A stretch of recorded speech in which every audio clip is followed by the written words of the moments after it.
Ashama akkam jirtu maatiin chaanala keenya guyyaa irraa immoo barnoota biraadhaan walitti deebinee jirra. So barnoota keenya guyyaa irratti Lewis formula of covalent molecules kan jedhu waliin kan ilaallu ta'a jechuudha. Chaanala kana haaraa kan taatan subscribe gochuun maatii chaanala kanaa ta'uu ni dandeessu. Akkasumas hiriyoota keessaniif share gochuun dagatina.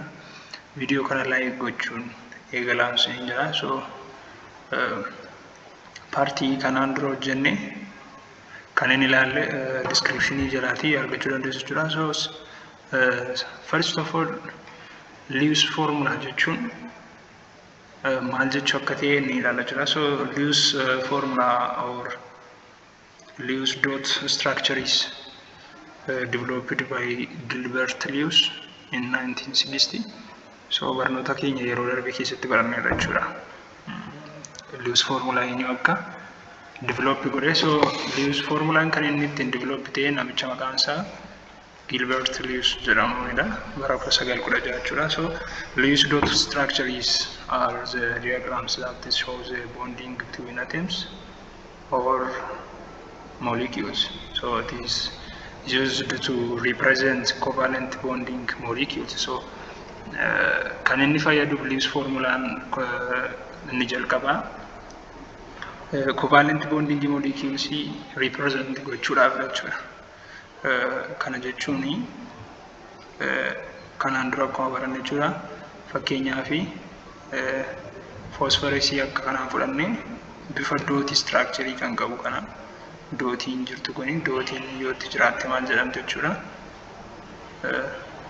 Lewis dot structure jedhama jechuudha. So Lewis dot structure or Lewis formula is represent the covalent bondings of the molecules.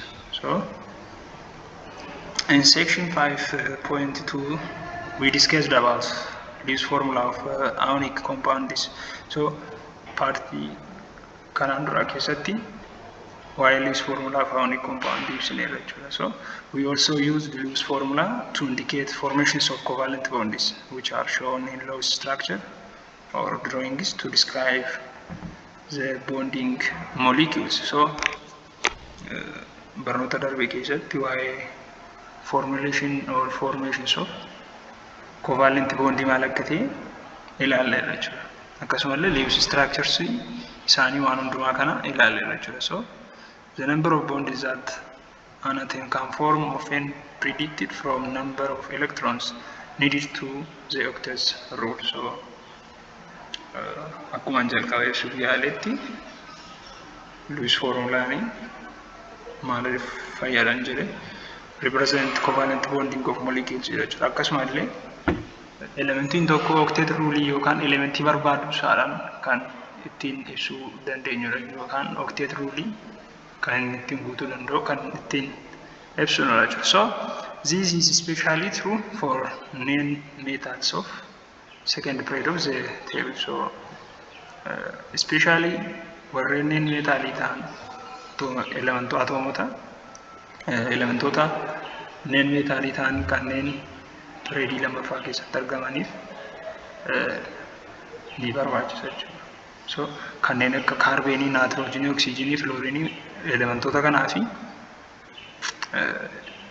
ni barbaachisa jechuudha. Fakkeenya isaanii yoo fudhanne fakkeenyaaf guruppii afuraffaa kan ta'an jechuudha. Elektiroonii afur kan barbaadanii warreen akka kiloorinii fa'aa fudhannee ilaaluu dandeenya jechuudha. So kiloorinii as keessatti 17 waan ta'eef lama kiloorinii lama meeqa jechuudha? 8 7 jechuudha. Elektiroonii meeqa barbaada? Tokko barbaada. So haa ta'u malee the 4 electrons can be gained by what? Forming 4 covalent bonds. Kan isaan uumamuu danda'an maaliinidha?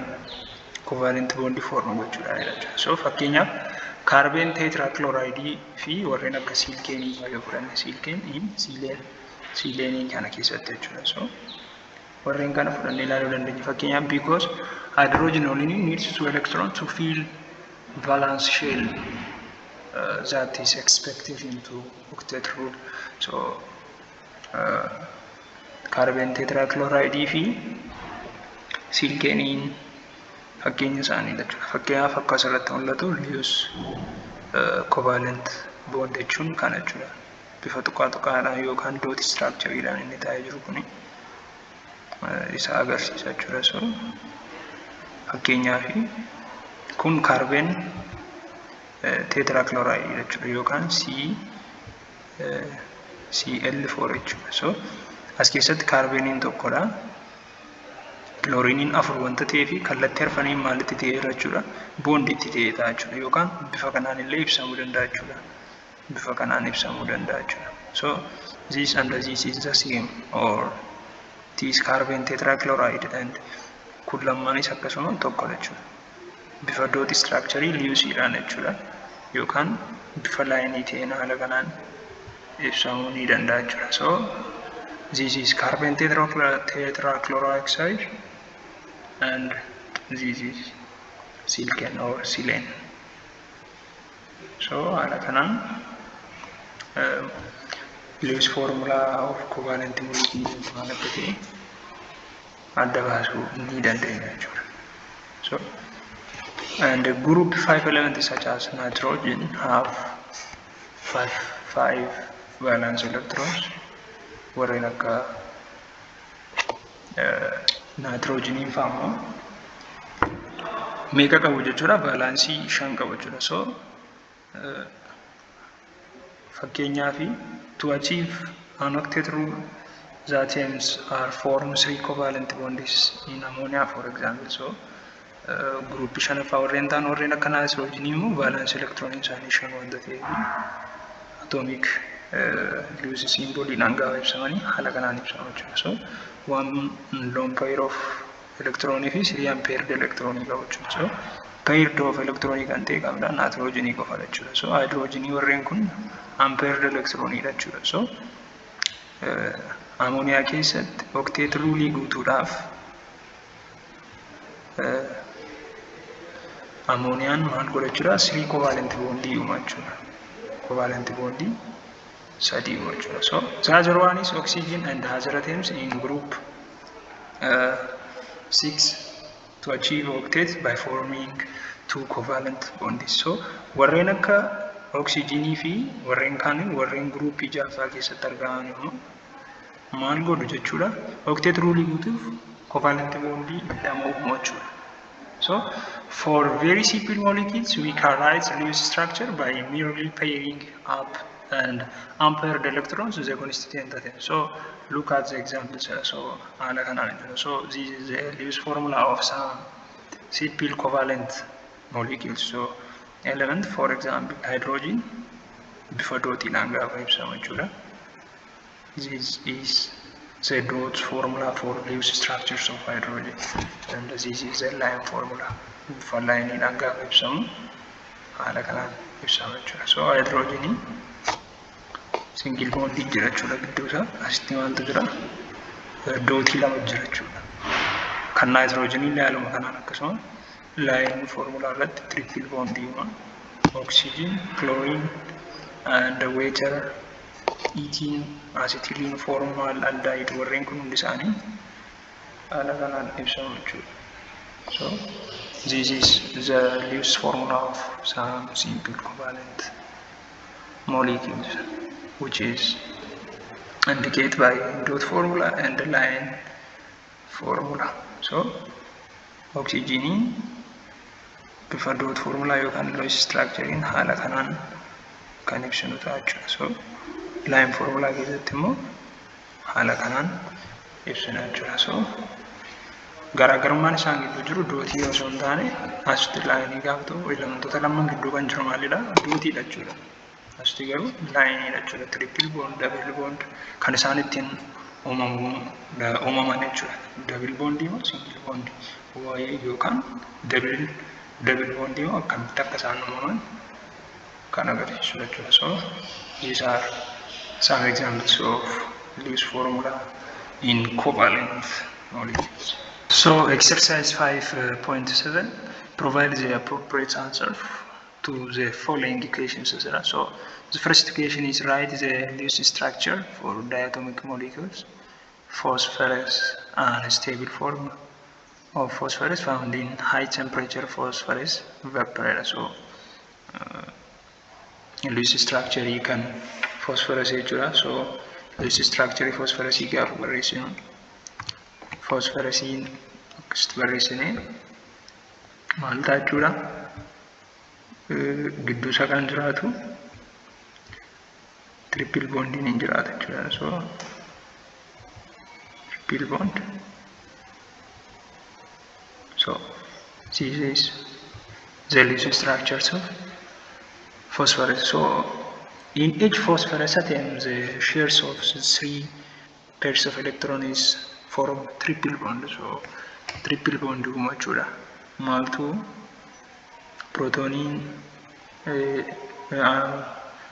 phosphorusin atomiin isaa tokko maal godha? Pairs of electronii meeqa gadhiisa? 3 gadhiisa jechuudha. 3 pairs of electronii 3 gadhiisa. Yeroo kana 3 gaafa gadhiisu sadan isaanii kun walitti dhufanii maal uumu? Triple bond uumu jechuudha. So triple bond gaafa uumanii maal godhu? Kanuma maalidha? Phosphorus triple bond phosphorus jechuudha. So bifa kanaan ibsina jechuudha. So the second equation is write loose structure for the following. So the first one is oxygen and H2CO as well as HS3. So loose structure idhaan gaafa ibsina jechuudha. So the first one is oxygen. So oxygen gaafa ibsinu loose structure idhaan jechuudha. Akkuma sila baranne maal akkamitti ibsina jechuudha. Oxygen lamatu jira. So in case of this, put oxygen and double bond and oxygen. So oxygen ishee kanarra meeqa keenya jechuudha? Pairs of electronii lama jira jechuudha. So akkasumallee asis meeqa jira? Lama jira jechuudha. So lama haala kanaan ibsina jechuudha. So this is oxygen. The loose structures of oxygen. So the second one is inni lammaffaan maalidha? H2CO4. So yeroo kan ibsinu loose structure idhaan pairs of electronii still lama gaafa haala kanaan oxygen meeqa qaba jechuudha? Pairs of electronii 4. So double bond carbonii meeqatu jira? Tokkotu jira jechuudha. So carbon and hydrogen lama qaba jechuudha. So hydrogen and hydrogen. So this is the loose structure of H2SO. haala kanaan ibsuu dandeenya jechuudha. So the last one is C irra inni jiru HSF3 dha. So HSF3 immoo akkana inni isa arsenic jechuudha. So arsenikiin maalidha asitti? HSCs ASCs, sorry, HSC osoo hin taane ASCs. The central atom and it is surrounded by 3 fluorines. So fluorine haala kanaan ibsina dootii yookaan immoo loose structure idhaan gaafa ibsina jechuudha. So pairs of electronii meeqa qaba jechuudha? 3 qaba jechuudha. So and the other one is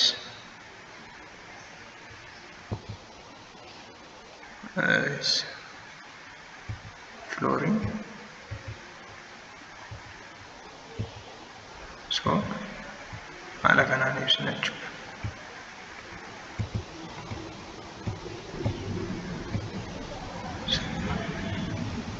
Fluorine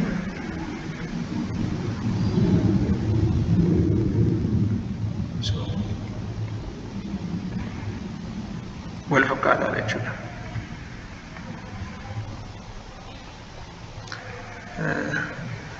So haala kanaan ibsina jechuudha. So these are the loose structure of ASF0.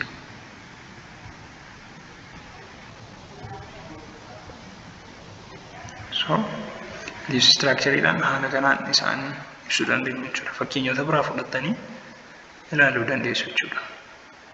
The other topic is polarity in covalent molecules. So polarity in molecules yookaan covalent molecules keessatti maal akka ta'e kan ilaallu ta'a jechuudha. So the existence of 100% unequal covalent bond represent is ideal situation. So percentage dhibba tokko kan ta'u unique yookaan covalent bonding kan represent godhu ideal situation kan ta'anidha jechuudha. Real situation osoo hin taane ideal jechuudha. So in reality no bond or compound is either completely covalent or unique. So haala qabatamaa ta'een bonding kan covalent yookaan unique ta'e hin jiraatu jechuudha. So that means in reality no bond or compound is either completely dhibba dhibbatti unique dha covalent dha yookaan metaalidha jedhamee kan adda bahee hin jiru jechuudha. So even in case of covalent bond between diatomic molecules there is some unique character. So sababni isaa fakkeenyaa fi covalent bondii kan ta'an warreen akka diatomic molecules keessatti covalent bondii mataanii kan amala unique bondii kan agarsiisan ni jiraatu jechuudha. So sababa kanaafi bondiin kamiyyuu yookaan compoundiin tokko completely covalent dha yookaan unique dha jennee adda baasuu hin dandeenyu jechuudha. So when covalent bond is formed between two similar atoms, fakkeenyaaf covalent bondiin tokko atomii wal fakkaataa lama gidduutti gaafa uumamu, fakkeenyaaf hydrogen gas, oxygen gas, chlorine, nitrogen and fluorine. So the shared pair electrons of equal attracted by two atoms. So yeroo kana haaltaa shared pair electrons isaanii maalidha? Equal jechuudha. Maal gochuufi atomii sana lamaan attract gochuudha. So it is equal because to attract by two atoms of the molecules or to attract two atoms. So as a result of electron pairs is situated exactly between the two identical nuclei. So fakkeenyaaf first polar jechuun tisaayu polar fi non polar akka ta'een beekamaa jira. Covalent kan jiru covalent non polar fi polar covalent molecule kan jedhamu ni jira. So the bonds are formed called polar non polar covalent bonds. So yoo maal ta'e jechuudha non polar covalent bond kan uumamu non polar covalent bond is formed when the results of electron pair is exactly between two identical nuclei. So contrary to this case of heteronuclear molecule like hydrogen fluoride, the shared electrons pair between the two atoms gets displaced more towards fluorine. So since it is fluorines have high electronegativity or greater than the hydrogen. So as a result of this, the polar covalent bond is formed. So fakkeenyaaf hydrogen fluoride keessatti hydrogeniin electron negativity isaa xiqqaadha jechuudha. Kan fluoriniidha gadidha. Yeroo kana maattuu jechuudha. Hydrogen fluoride keessatti share pairs of electrons isaanii displaced gaafa ta'anii gara kamitti gara fluoriniitti jechuudha.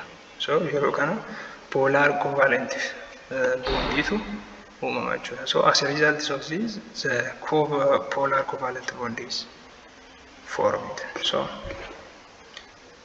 and the other one is non-polar covalent molecules. So as we know, non-polar covalent molecules is the homonuclear diatomic molecule. For example, hydrogen gas if hydrogen gas in family homonuclear diatomic molecule jechuudha. So in molecule like hydrogen gas in which the atoms are identical, it is the same to or the same atom.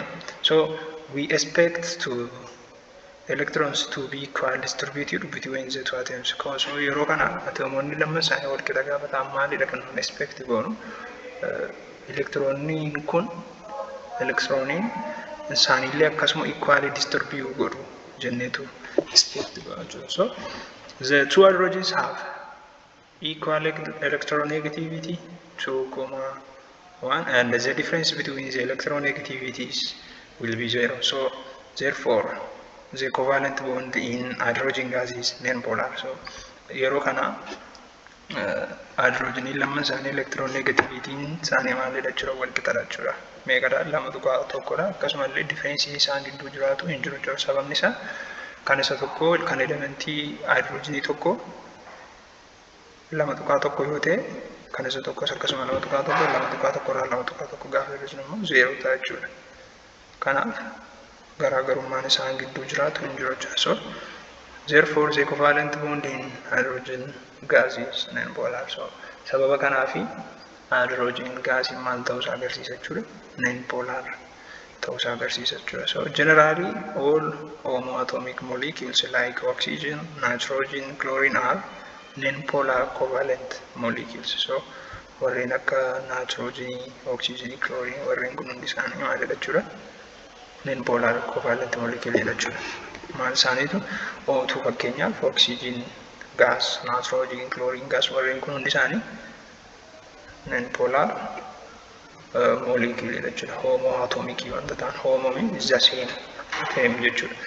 Homoatomic means the same atom. Heteroatomic jechuun immoo atomota garaagara ta'an jechuudha. Fakkeenyaaf warreen akka hydrogen fluoride fi hydrogen fluorine garaagara wanta ta'anii fi hydrogen fluoride it is heteroatomic. So let us consider two heteronuclear polyatomic molecule like ethane. So warreen akka heteronuclear polyatomic ethane immoo fakkeenyaaf warreen akka ethane ifa fudhannee ilaaluu dandeenya jechuudha. So there are two different types of covalent bond in ethane. So ethane keessatti different types of covalent bond in jira jechuudha. The first one is hydrogen single bond carbon akkasumallee carbon bond jechuudha. Hydrogen if carbon gidduudhaa fi carbon gidduutti kan jiraatu jechuudha. So the electronegativity value difference between hydrogen is 2,1 and the carbon is 2.5. So it will be 0.5. So garaagarummaan isaan gidduu jiraatu duwwaa tuqaa afurtaa jechuudha. So hydrogen if carbon gidduutti kan jiru meeqadha? Lama tuqaa tokko kan carbon fi carbon gidduu lama tuqaa shanidha jechuudha. So in case of this the difference between the 0.4 which is below the minimum value of polar covalent bond. So minimum jechuudha.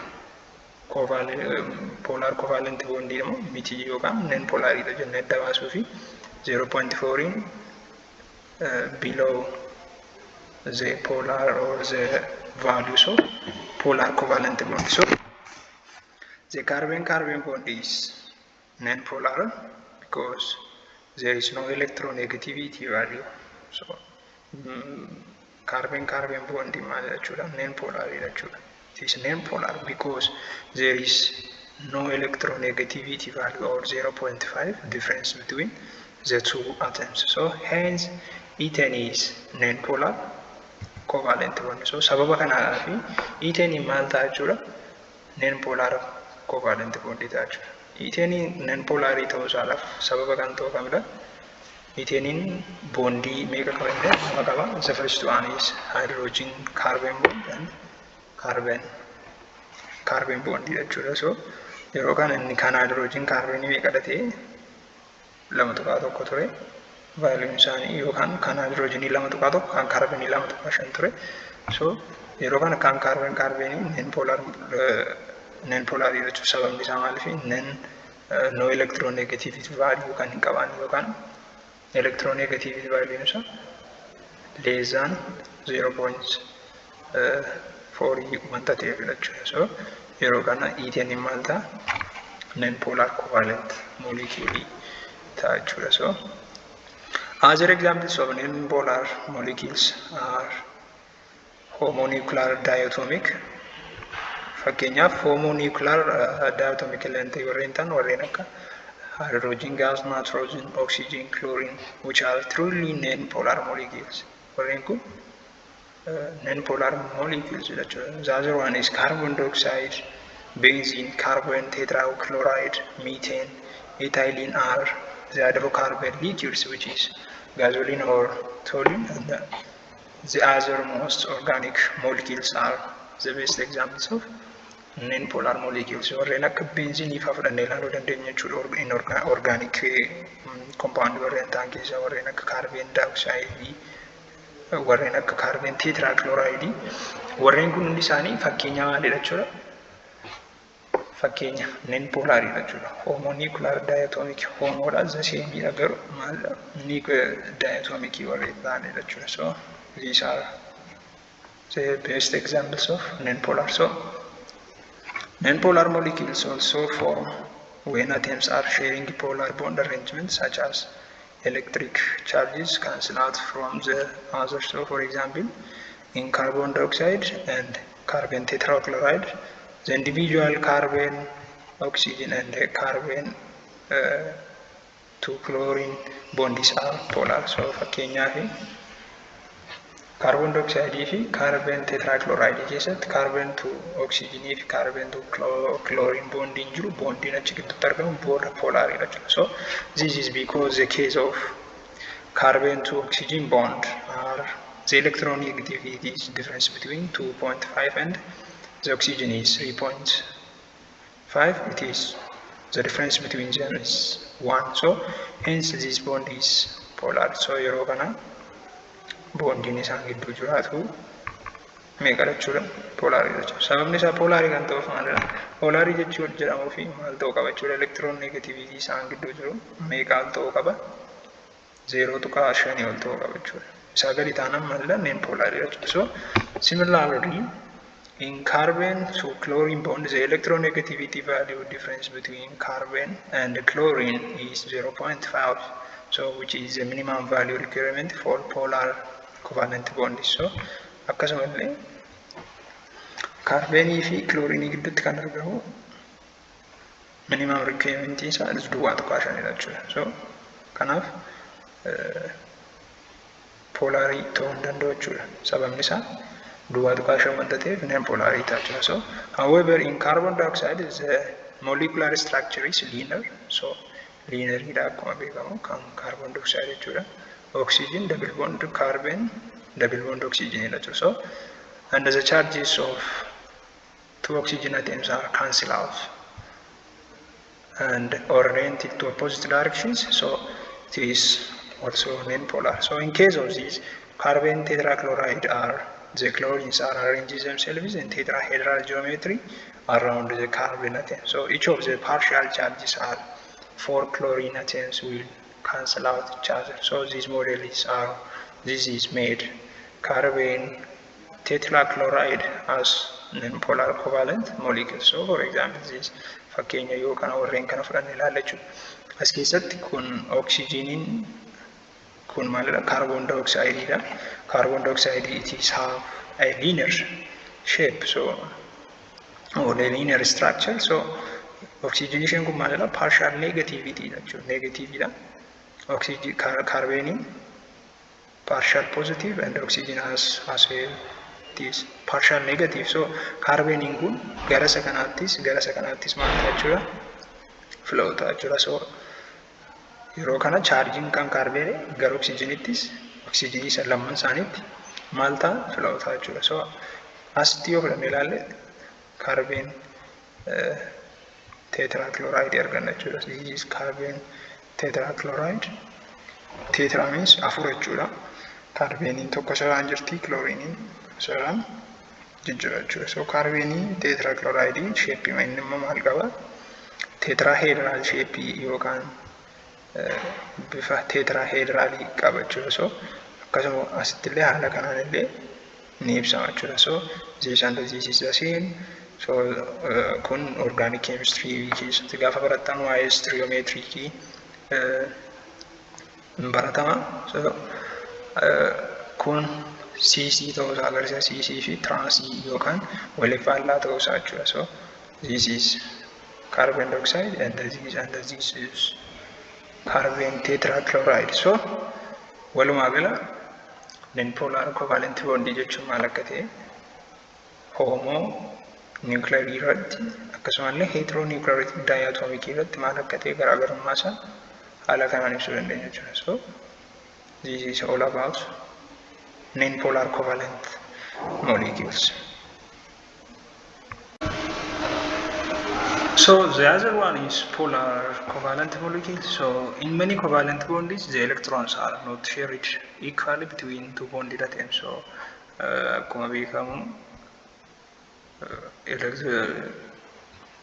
covalent bonding atomota yeroo baay'ee maal jechuudha equally sharing ta'u it is not shared between two bonded atoms. So, for example, in hydrogen chloride or hydrochloric acid, the electrons are unevenly distributed between two atoms because the atoms are share electrons in the molecule and are different and have different electronegativities. For fakkeenyaa fi hydrogen chloride keessatti fudhannee yoo ilaalle atomonni lamaan isaanii iyyuu equal limit jechuudha kan isaan distribute godhan yookaan elektiroonii kan isaan ofirraatii distributed godhani equal limit jechuudha. Sababni isaa maaliifidha? Atoomiin tokko elektiroonii kan inni share ofirraa godhu elektiroonegativitiin isaaniillee akkasuma maalidha jechuudha differentidha jechuudha. Fakkeenyaaf kan hydrogenii kan chloriinii gadiidha jechuudha. So chloriiniin electronegativitiin isaa guddaadha jechuudha. So a bond in which electrons are shared unevenly called polar bond or polar covalent bond. So polar bond has a slightly positive charge on the positive charge and the end of or on the end as well as on the slight negative charge on the other end. So kara tokkoon positive charge qaba kara xumuraasaa jechuudha. Kara tokkoon immoo akkasumallee negative charge qaba jechuudha. Maaltu polar covalent bond nature. So the greater the difference in electronegativity between two bonded atoms, the more polar the bond will be. So greater difference in electronegativity atomota lamanii kan gaafa jiraatu maaltu jiraata jechuudha. Garmalee yoo differencein isaa garmalee guddaa ta'e more polar bonding ni jiraata jechuudha. More polar bonding sun baay'ee kan guddaa ta'e jechuudha. So the directions of bond polarity can be indicated with arrow. So the head of arrow will be point of the negative index of the bond, and it is shortly represented by perpendicular line. Yookaan bifa perpendicular line xiyya qabuun kan ibsamudha jechuudha. Maaltu polar bondii ta'uusaa kan ittiin ibsinu jechuudha. So fakkeenyaaf polariidha jennee kan nuun ibsinu maal yoo ta'edha inni greater difference electronegativity isaanii yoo isaan gidduu jiraatedha jechuudha. Fakkeenyaaf duwwaa tuqaa 5 yoo ta'e jechuudha. Fakkeenyaaf elementiin tokko garaagarummaan electronegativity isaanii isaan gidduu jiru fakkeenyaaf guddaa yoo ta'e gara 7-5 faa kana yoo ta'e polar bondiin isaa maal ta'uusaa agarsiisa jechuudha. Guddaa ta'uusaa agarsiisa jechuudha. So yeroo kana garaagarummaan isaan gidduu jiraatu guddaa wanta ta'eef polar bondiin isaa akkasuma guddaa ni ta'a jechuudha. So fakkeenyaaf hydrogen chloride fudhannee ilaallu. Hydrogen chloride is the best example of polar covalent bond. So in case of this, hydrogen is partial positive and the chlorine is partial negative. So kallattii tokko maaltu jiranne positive tu jiranne amma definition isaa gaafa ibsine kallattii tokko immoo negative jira jechuudha.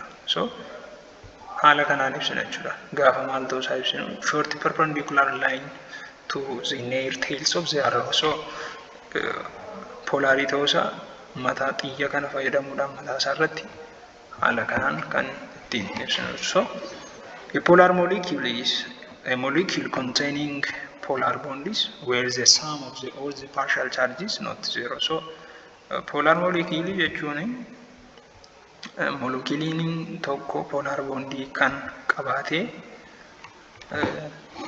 sum of the partial charge is not zero.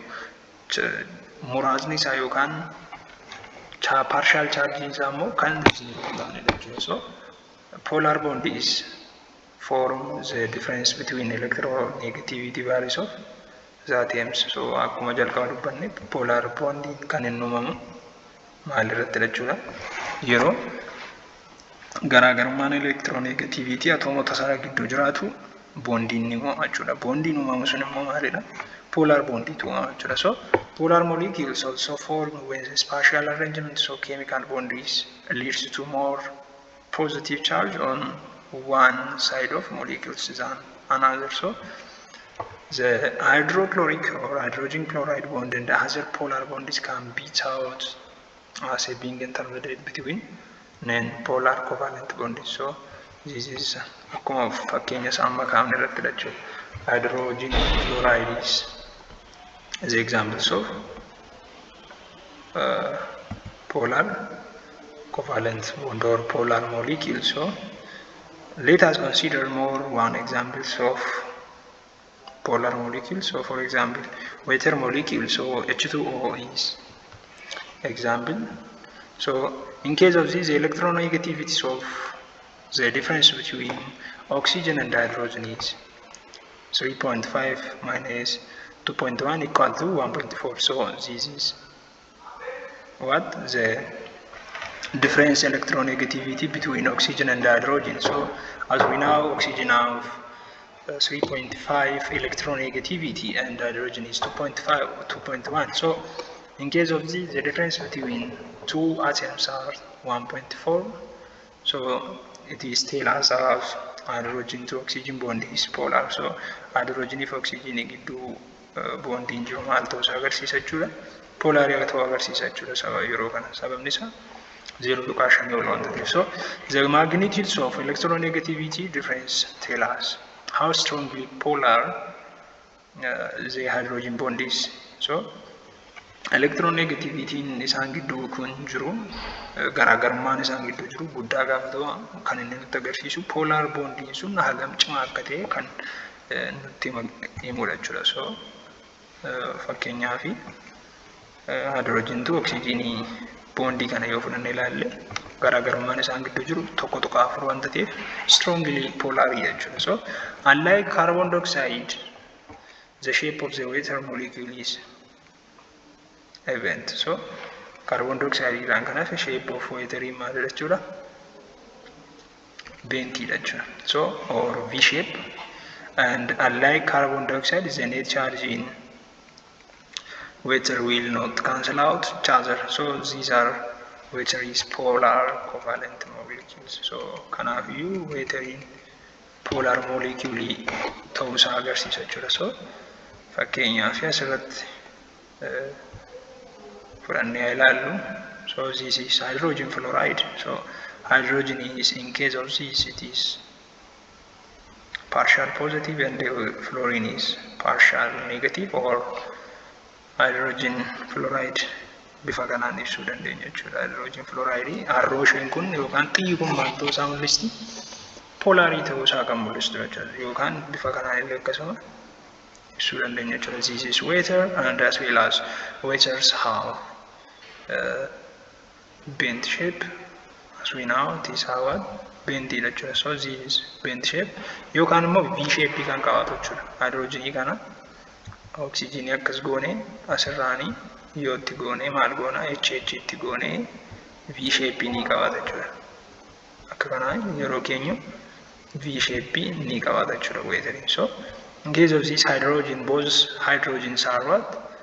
Partial positive and oxygen is partial negative.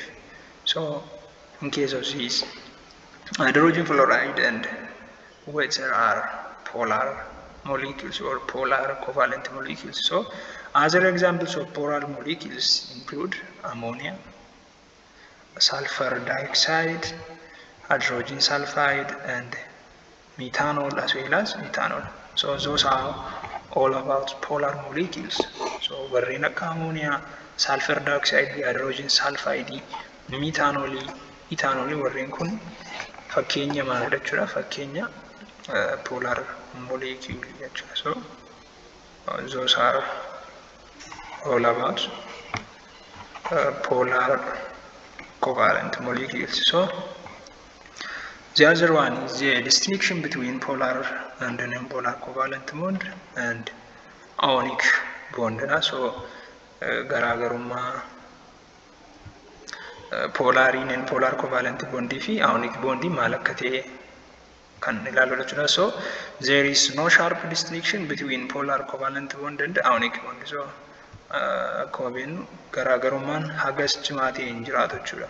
It is no sharp between, or it is no sharp distinction between polar covalent bond and ionic bond. Garaagarummaan hagas maramin jechuudha, xiqqoo jechuudha, kan covalent bond fi ionic polar covalent bond fi ionic bond gidduu kan jiru jechuudha. So but the following rules are helpful as a rough guide. So atomii seeronni kana gaditti jiranii maal akka ta'an kan nu hubachiisu. So an ionic bond result is when electronegativity difference between two bonds is 2.0 or more. So ionic bond in kan inni uumamu maal yeroo ta'u jechuudha, electronegativitiin atoo bondota lama gidduu jiru meeqa gaafa ta'udha?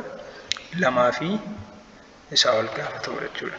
So this rule applies to most ionic compounds. Yeroo baay'ee seerri kun kan inni apply ta'u maal qofa irrattidha? Ionic compound warreen ta'an qofa irrattidha jechuudha. So ionic compound kan inni uumamu maalidha jechuudha? Electronegativitiin differencein isaa meeqa yoo ta'e? Lamaa fi isaa ol yeroo ta'u jechuudha. So a polar covalent bond forms when the electronegativity difference between two atoms is the range 0.5 up to 2.0 or 2. Faallaa kanaan immoo polar covalent bonding kan inni uumamu yeroo kamidha jechuudha? Garaagarummaan electronegativity atomota lama gidduu jiru rangeedhaanii duwwaa tuqaa 5 haga 2 gidduu gaafa ta'u atomiin kun maalidha jedhameetu waama? Polar covalent bond jechuudha. Fakkeenyaaf akkuma amma kan weetarii fa'aa fudhannee ilaalla jechuudha. So duwwaa tuqaa 5 hanga 2 yoo ta'e covalent bond keessatti atomiin kun maalidha? Polar covalent bond jechuudha. Atoo malee ionic bond keessatti garuu maalidha jechuudha? Lamaa fi isaa ol ta'uu qaba jechuudha. Faallaa kan polar covalent bond jechuudha. So if the electronegativity difference is below 0.5, the bond is normally classified as covalent bond. So yoo electronegativity garaagarummaan electronegativity atomota sana lamaan gidduu jiru duwwaa tuqaa 5 gadi yoo ta'e duwwaa tuqaa 1 fa'aa jechuudha. Warreen akkanaa yoo ta'e maalittidha kan inni ramadama jechuudha? Covalent bond jedhama jechuudha. Yookaan immoo with little or no polarity hin qabu jechuudha. Non polaris jechuu hin dandeenyu, polaris jechuu hin dandeenyu jechuudha. So maal jennaan? Covalent bond jechuudha. So generally ionic compounds are higher polar. Yookaan ionic bond compound warreen ta'an baay'inaan maalidha? Highly polar jechuudha. Baay'een isaanii polar warra ta'anidha jechuudha. So warri maal ta'an? Ionic compound warreen ta'an jechuudha. So atoms of elements with comparably electronegativities tend to form more relatively polar covalent bonds with each other because the shifts of density as usually land. So warreen kun warra amma gubbaatti jalqaba irratti ibsaa turre jechuudha. So garaagarummaan polar and non-polar covalent bond fi ionic bond kanadha jechuudha. So ionic bond keessatti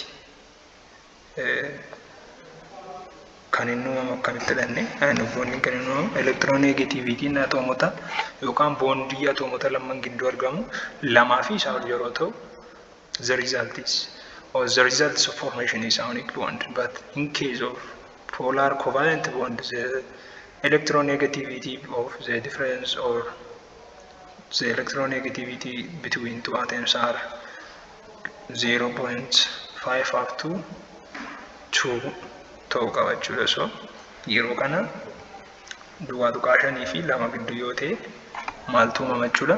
Polar covalent bonds uumama jechuudha. So these are all about the difference between polar and non-polar covalent bond and ionic bonds. So, for example, classify the following bonds as ionic, polar, covalent, and or polar. So, fakkeenya yoo fudhanne ilaalle warreen akka bondii hydrochloric acid keessatti argamu. The bond in hydrochloric acid, and the other one is the bond in potassium fluoride, and the bond between in carbon bond in H3CH3.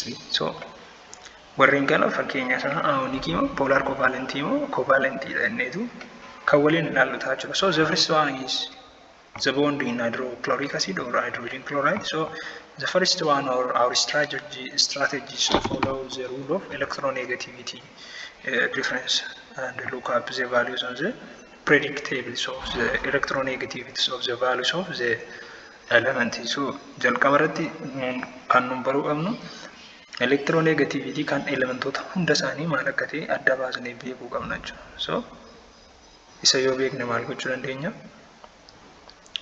Electronegativity isaanii beekna taana salphaatti adda baasuu dandeenya jechuudha. So the first one is the electronegativity difference between hydrogen and chlorine is 0.9. So kan hydrogen fi kan chlorine yoo fudhanne ilaalle garaagarummaan isaan gidduu jiru duwwaa tuqaa sagal jechuudha. So which is appreciably but not large enough. So by the 2.20 rule to qualify hydrogen chloride is ionic compound. So yeroo kana akka seera sila dubbannetti maalidha ionic compound jechuudha.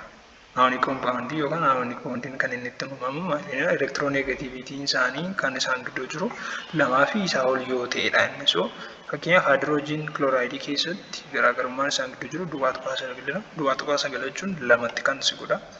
So haa ta'u malee it is ionic compound, but the bond between hydrogen and chlorine is polar covalent. So haa ta'u malee bondiin hydrogen fi chlorine gidduu jiru immoo maalidha jechuudha?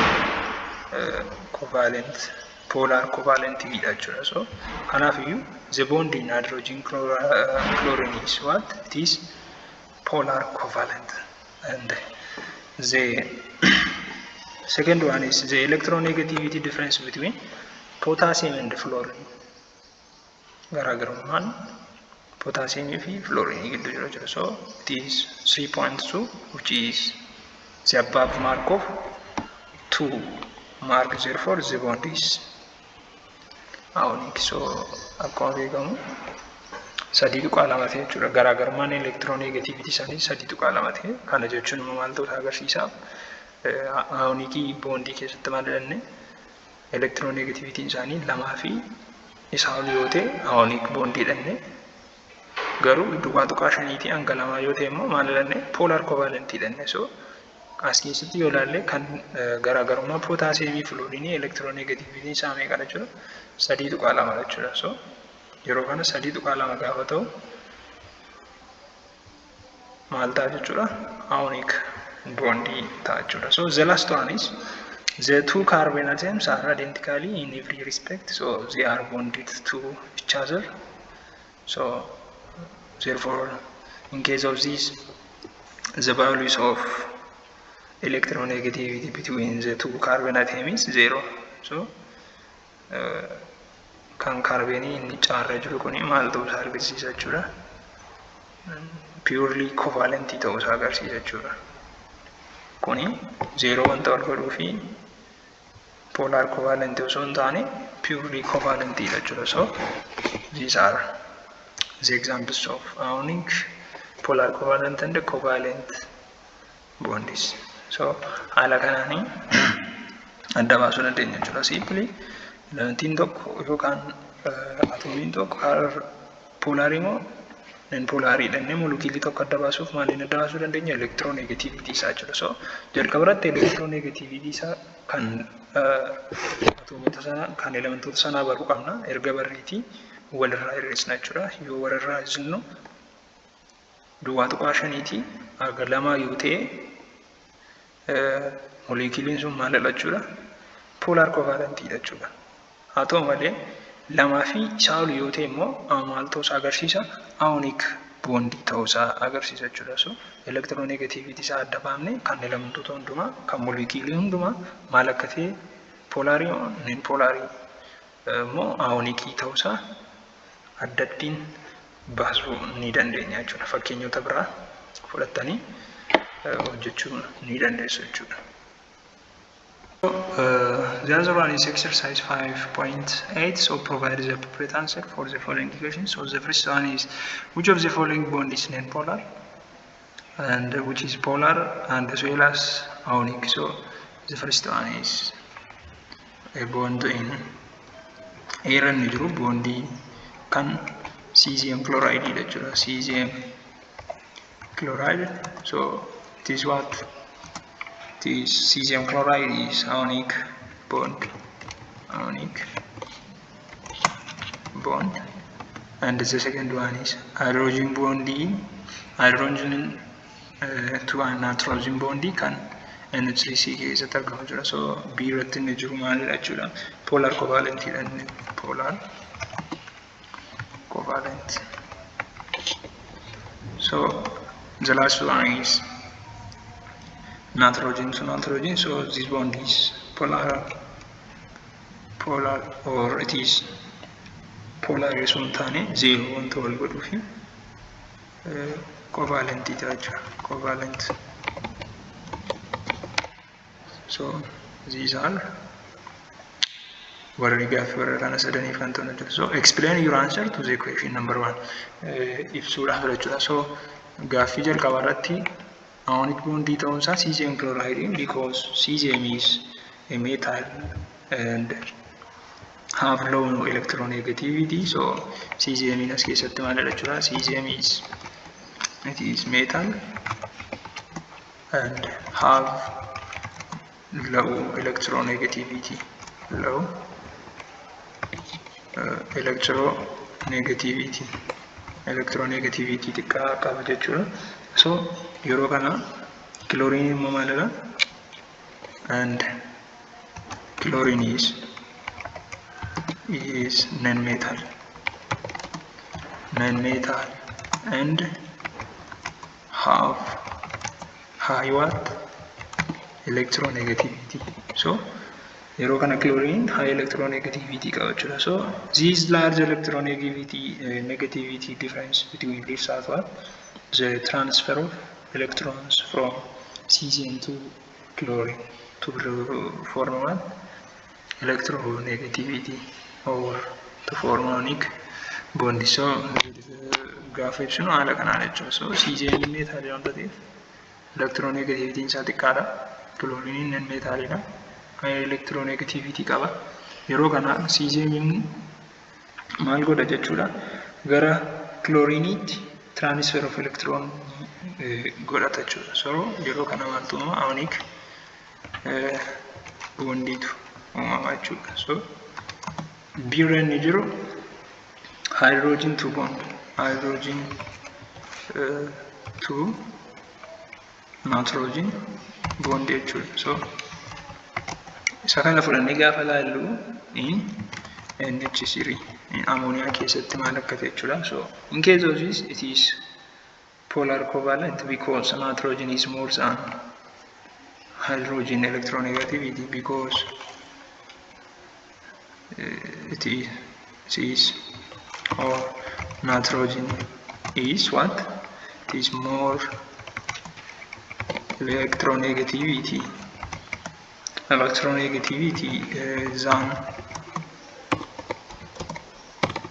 than hydrogen. So in case of this it is attract the shared electrons more strongly from nitrogen or nitrogen, yes.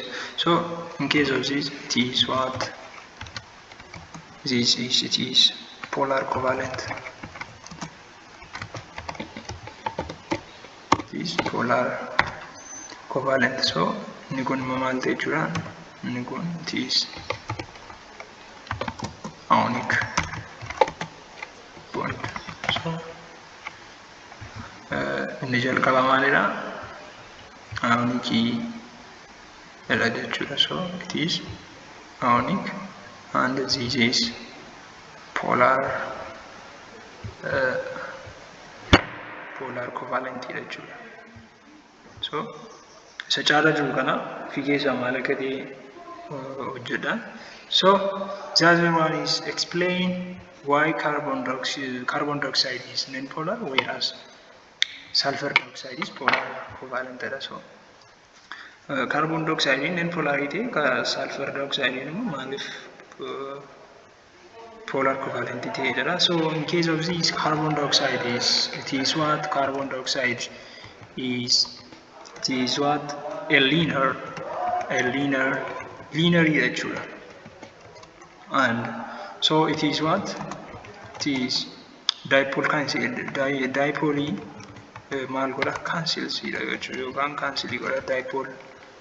dipole. So in case of this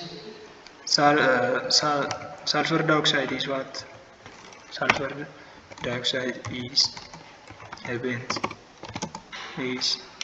bent as well as this dipole is cancel out, or it is the dipole is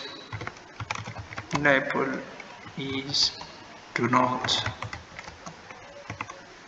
not what? Cancel out.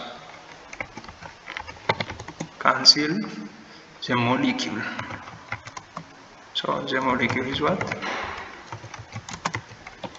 Polar.